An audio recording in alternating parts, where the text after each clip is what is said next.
Hello student, मैं शशिकांत मिश्रा, सरस्वती विद्या मंदिर inter college mission. जैसा कि आप सभी को पता है, इस वक्त लॉकडाउन चल रहा है, कोरोना काल चल रहा है, कोविड-19 से पूरी दुनिया प्रभावित है। हम आप भी इससे अछूते नहीं हैं। कहीं ना कहीं हर किसी व्यक्ति की लाइफ में इसने अपना कोहराम मचा रखा है। ऐसे में हम सभी शिक्षकों की, समाज के शुभचिंतकों की यह जिम्मेदारी बनती है कि किसी भी तरीके से छात्रों का नुकसान ना हो।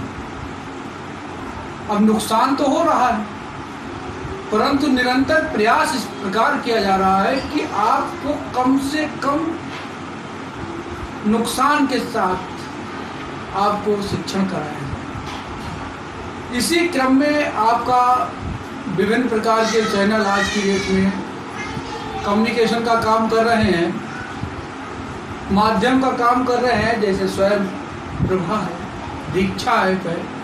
इस तरीके के नाना प्रकार ऐप जो है मार्केट में आए हैं, जिनके माध्यम से हम लोग शिक्षा ग्रहण कर रहे हैं। आज हमारा बड़ा इंटरेस्टिंग, बड़ा ही अच्छा टॉपिक है संचार, कम्युनिकेशन। संचार जो है माध्यम पर निर्भर करता है। संचार जो है वो माध्यम पर निर्भर करता है। कहा जाता है कि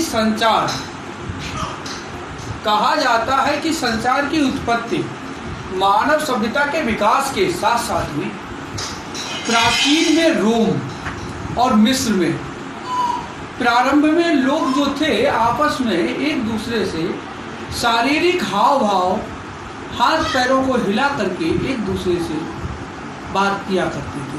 कभी आप लोगों ने विचार किया है कि ये जानवर एक दूसरे की भाषा को कैसे समझ लेते हैं, जबकि वह भाषा हम में से कोई नहीं समझ सकता? क्योंकि उनके आपस में संचार, उनके आपस में एक दूसरे से हाव भाव प्रकट करने के लिए अब एक भाषा की आवश्यकता होती है। क्योंकि मनुष्य इस प्रकृति में सबसे अधिक योग्य माना जाता है। उसने अपने आपसी वार्तालाप, अपनी आपसी हाव भाव को प्रकट करने के लिए भाषाओं का प्रादुर्भाव किया है, जिससे आज हम लोग आसानी से एक दूसरे के साथ कम्युनिकेट, मतलब एक दूसरे से अपनी सूचनाओं को आदान प्रदान करते हैं।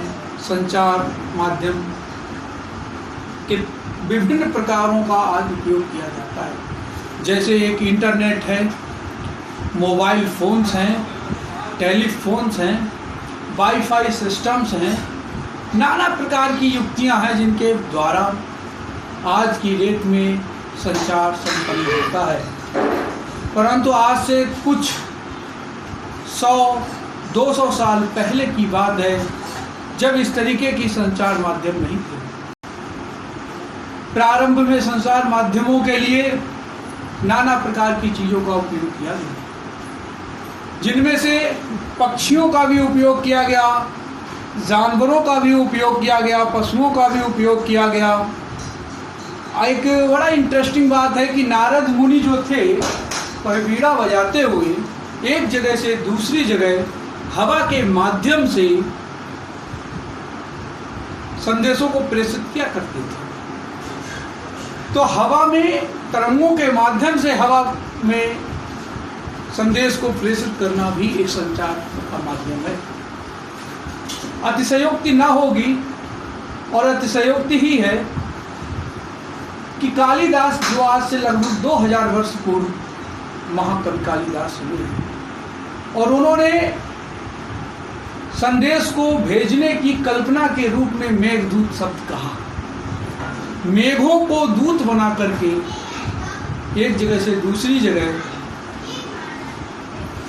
संदेश भेजा जा सकता है, इसकी कल्पना उन्होंने की, जिसको आज हम SMS, ईमेल, इंटरनेट आदि के रूप में विधिवत जानते हैं।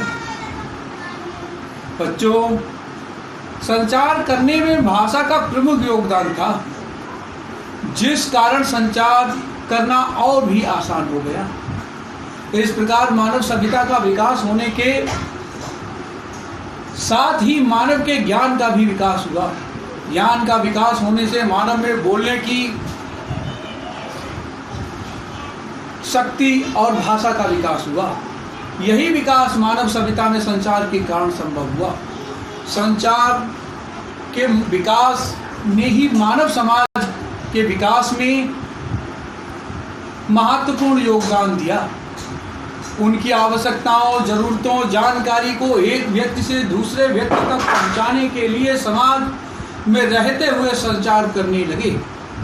धीरे धीरे मानवों में ज्ञान का विकास होने लगा और भाषा की समझ होने से संसार में नए नए प्रयोग करने लगे। आधुनिक समय में television, Telegram, computer, internet, mobile तथा अन्य इलेक्ट्रॉनिक चीज़ों के विकास में संचार की महत्वपूर्ण भूमिका उपलब्ध रही है।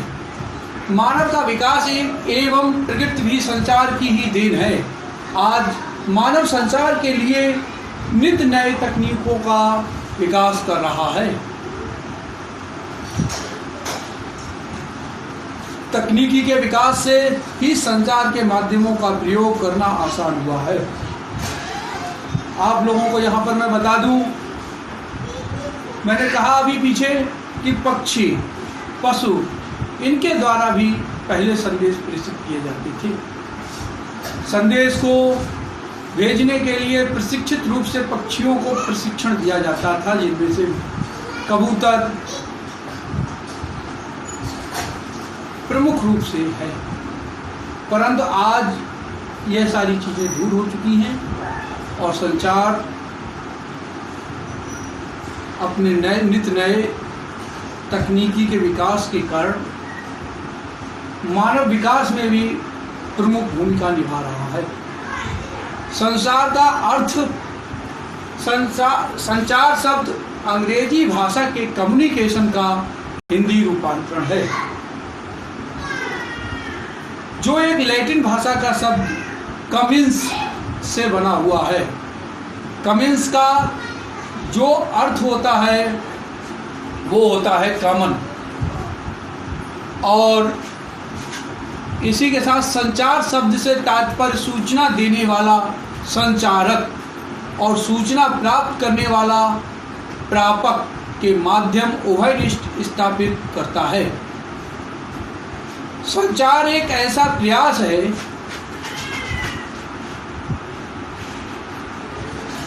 जिससे एक व्यक्ति दूसरे व्यक्ति के विचारों, जानकारी एवं भाषाओं में सहभागी होता है।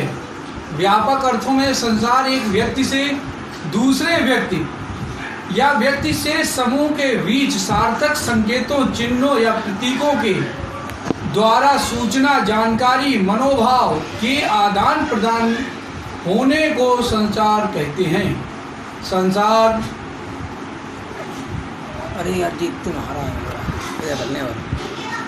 दो या दो से अधिक लोगों के बीच होने वाली एक गतिशील प्रक्रिया है, जिससे समाज में पारंपरिक संबंधों का निर्माण होता है। संचार मौखिक या लिखित किसी भी प्रकार का हो सकता है। संचार क्या है? संचार व्हाट इज कम्युनिकेशन। इसको समझने से पहले अभी जो हमने शब्द कहे उनको बहुत ध्यान से समझने की आवश्यकता है कि दो व्यक्तियों के बीच हमने आपसे कुछ कहा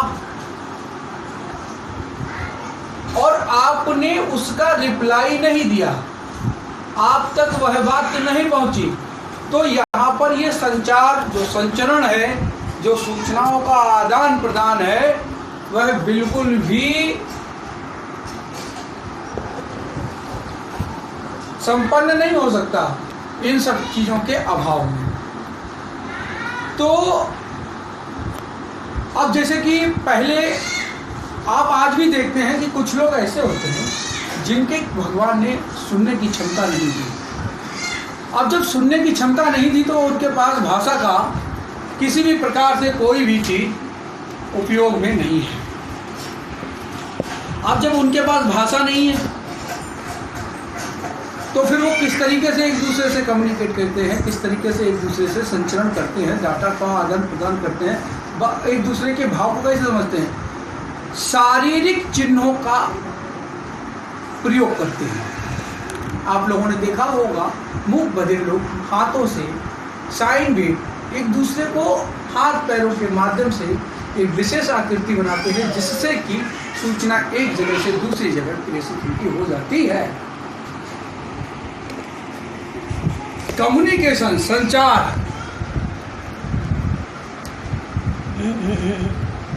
बहुत अच्छे हो गया का अर्थ है सूचनाओं का आदान प्रदान से,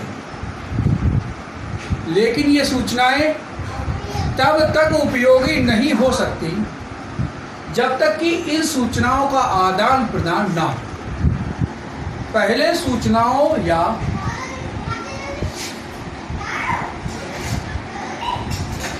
संदेशों को एक स्थान से दूसरे स्थान पर भेजने में काफी समय लगता था, क्योंकि हमारे पास साधन इस तरीके के नहीं थे जिनसे कि हम द्रुतगामी गति से मैसेज एक जगह से दूसरी जगह। आने वाली पीढ़ी को ये समझाने में बड़ा समय लगेगा कि चिट्ठियां क्या होती थी, संदेश कैसे जाते। आज पलक झपकते संदेश यहाँ से लेकर के हजारों किलोमीटर दूर अमेरिका, रूस, जापान, जहाँ चाहे वहाँ हम पलक झपकते मैसेज कर सकते हैं। इधर मैसेज करते हैं, उधर रिप्लाई मिलता है। परंतु पहले ऐसा नहीं था। आज संदेश को आदान प्रदान करना बड़ा ही आसान हो गया है।